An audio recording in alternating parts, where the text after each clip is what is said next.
Right, this is the video for the repair module. If a customer comes in with a band instrument or a guitar, whatever that we repair in the store, what we'll do is we'll go into modules, then we'll go into repair, and then we'll go into new repair ticket. We'll bring up the customer's account. If they don't have one, we'll have to build the customer's account. Then what will come up is the new repair ticket screen where you'll enter in a serial number that is on the instrument. If the serial number exists in our system, like say it's a rental customer, all this information will come up automatically, the category, subcategory, manufacturer. If it's privately owned and they didn't buy it here, you will manually have to fill in that information. And you'll notice at the top right of the screen it says work order, estimate, or invoice. You can either create the actual work order, or if it's an estimate, if the customer just wants an estimate, you would click on estimate. For the purpose of this video, we'll make it an actual work order. And you'll also see at the top of the screen it has a date that it is coming in. It also has a promise date of when the work is to be completed by. You can either leave that blank or put an actual date in there. What you will do is you'll see two boxes at the bottom here.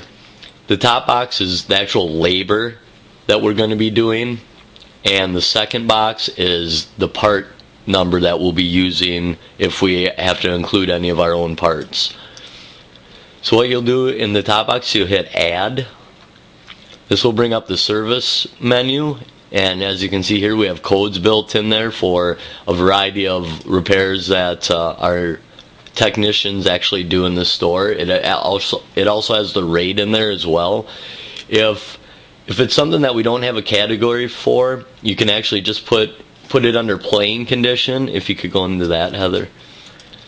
Put under plain condition, and then in the description box you can erase all that information and you can just type in there what the customer actually wants done, if that isn't a clear description of what the customer does want done. And then you'd go back up to rate and you'd clear the rate out, because depending on what the repair technician has to do, the rate might be different than the rate that's already in there for plain condition. So here you would just hit save then after you get all that information put in. And then what you would do is you would save this transaction unless there was parts that you had to add on to the work order.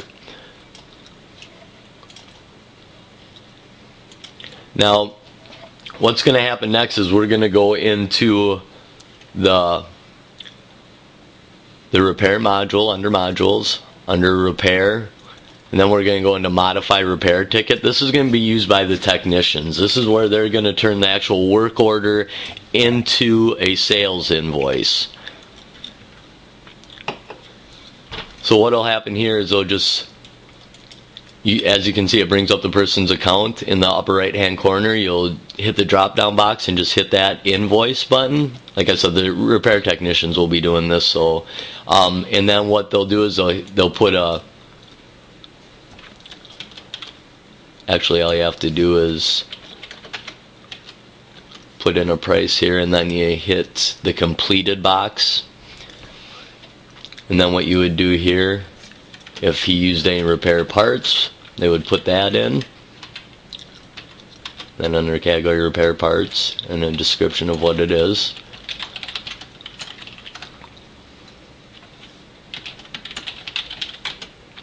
And the price of the part. Save.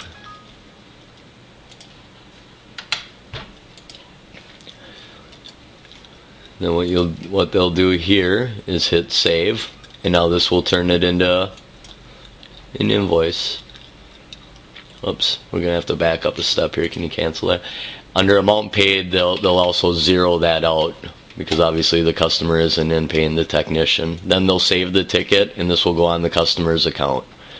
So when the customer comes in to pick up the instrument, then what you'll do is you'll go into a regular POS transaction, a regular point of sale, bring up that customer's account, and you'll notice that the repair invoice is located on the customer's account.